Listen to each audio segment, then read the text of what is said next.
All right, folks, back to Plato's Republic, part two. We were on minding one's own business. What exactly does this mean? Well, on the surface, this means that justice, minding one's own business, in society is sticking to your job and not doing somebody else's, not doing your boss's job, not doing your neighbor's job.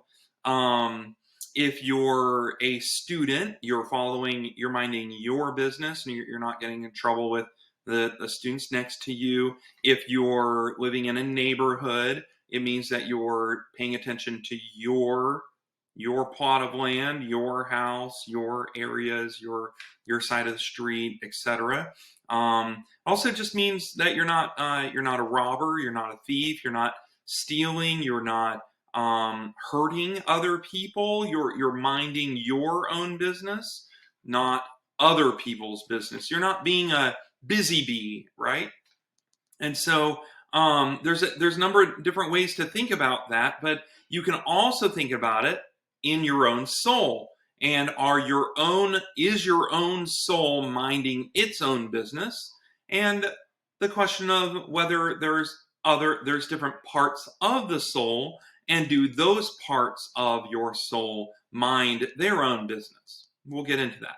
But that's a little bit of what he means by minding one's own business, and that is justice. And he specifically says that there's external justice and there's internal justice. All right.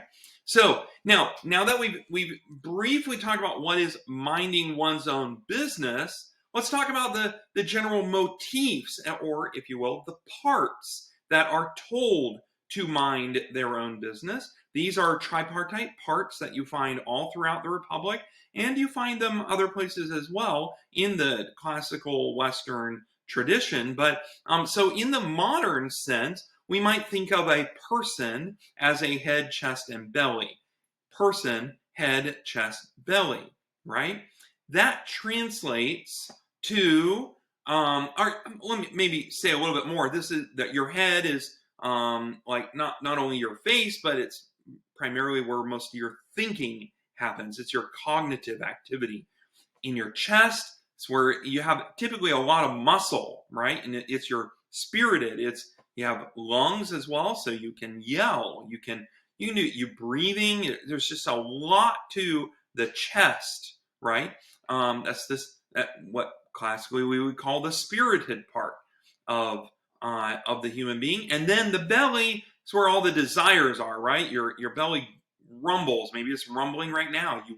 You're really hungry, or you need something sweet, or you want to go do this, that, the other, right? That's your desiring part. So those are the parts that you see in Plato's Republic: the calculating part, the spirited part, and the desiring part. And what that means is kind of the virtues or the different aspects in the soul are wisdom, and then courage, and then the passions, right? So out in the city, you have the ruling class. This is according to Plato. Ruling class. You have the guardians, which are just another name for soldiers. And then you have farmers and merchants, so the working class, right? So you have the ruling class at the top, matching up to the head, guardians matching up to the chest, and the farmers, the merchants, working class matching up to the belly. And then classically, you might just simply think of the good, true, and beautiful, right? Or the true, good, and beautiful. And that's how they would match up to the parts of the person: true, good, and beautiful, right? So these are fundamental motifs in Plato's Republic that you always want to watch out for. You'll find three-partite or the tripartite sets as you work through the work. Now,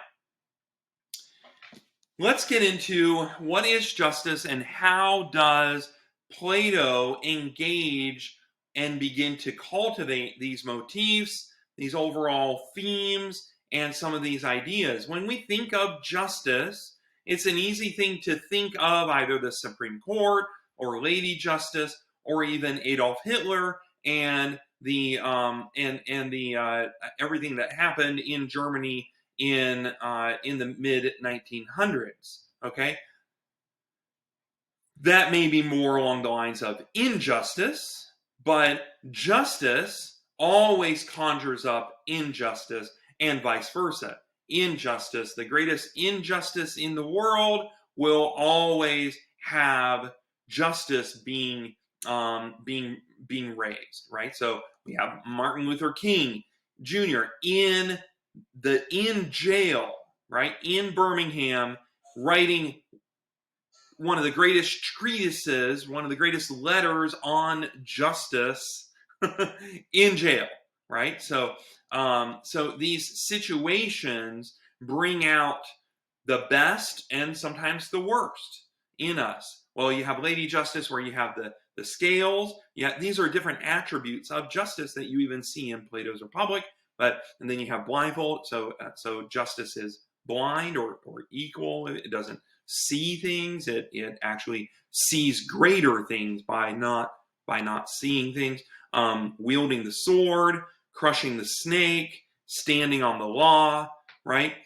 Even being beautiful. Justice, it classically is spoken of as very beautiful, right? Conjuring up actually the good, the true, and the beautiful. And then finally, that kind of moves us over to the Supreme Court, where you get the supreme law of the land, standing for justice, taking cases, and rightly analyzing them and giving ruling.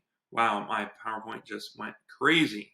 There we go. All right, so let's move on now to now these imagery. We have so many more images that Plato presents, but these are just some modern day examples of justice. Now, the soul versus the city. We talked about this already, how Plato presents the soul and then presents the city, and he draws analogies or imagery, or if you will, reflections of the two all throughout. So here's building off of those motifs. In the soul, you have the head, chest, belly, which represents the intellect, spiritedness, and the appetite. So that's how I'm representing the little smiley face is the head. The chest is that kind of trapezoid heart there. And then you have the belly, right? So head, chest, belly, intellect, spiritedness, appetite.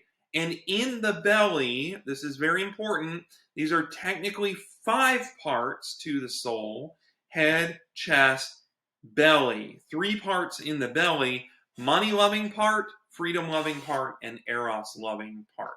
Okay? And in that order, as you'll see, this makes sense as you go through and understand Plato's Republic. So you have the appetite of the belly, 3 different appetites, and they're higher to lower appetites. So translate that then over to the city. You have the philosopher kings as the head, intellect, gold part of the society, guardians, the soldiers, the silver part, workers as the bronze part, and then you get into the belly. You get into the workers part, like what are the different kinds of workers, if you will, the different levels. Are the rich, the oligarchs, the Democrats, the freedom-loving people, and then the eros-loving people. And those are typically pretty singular, but you might get multiple, but by and large, you get at least one.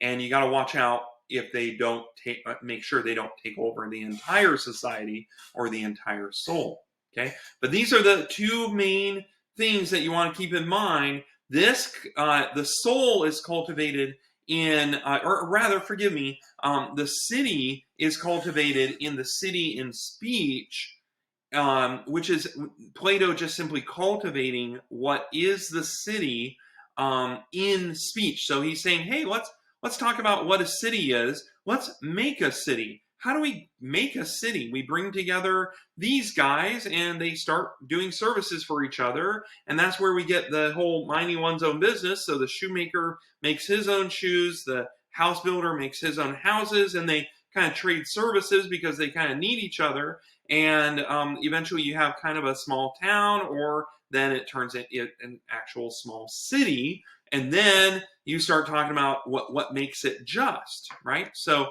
you have the city, and then that's the external view of justice, and then you get into the internal view of justice with the soul.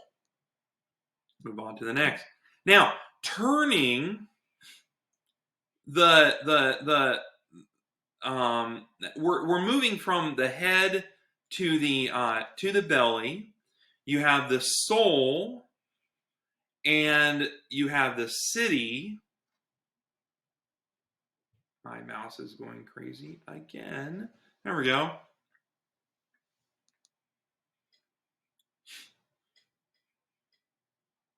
Forgive me. There we go. This is the spectrum of justice. You have the most just regime to the most unjust regime. And it depends on who's in charge. So if the intellect is in charge, that's called an aristocracy, and that is the most just regime. If the spirited part of the soul or society is in charge, if the soldiers are in charge, then that's called a timocracy, and that is a little bit less just. If the money part of society or the soul, the oligarchs are in charge, then you have if you will, a middle. It's not definitely not the most just, but it's not the most unjust. Then, if you have the freedom-loving part of society, you have the democracy, which is second worst part of society. And then, if you have the tyranny or the eros part of the belly in charge, then you have the most unjust regime in charge. Now, these are, once again, some of the most important concepts in Plato's Republic, and you get them in books 8 and 9. 2 through 7 is written cultivating the intellect, aristocracy, soul, best part of society, best regime part. You have the majority of Plato's Republic spent on an aristocratic regime. In 8 through 9, you get timocracy, oligarchy, democracy, and tyranny. You have a decline of regimes, and that's where you get this structure. In our next video, I'm going to talk about one of the most important charts you could ever see when it comes to Plato's Republic. And so if you make sense of that, that turns into a very helpful chart for understanding one of the most important books on education ever written and one of the most important books on politics ever written. We'll see you in the next video.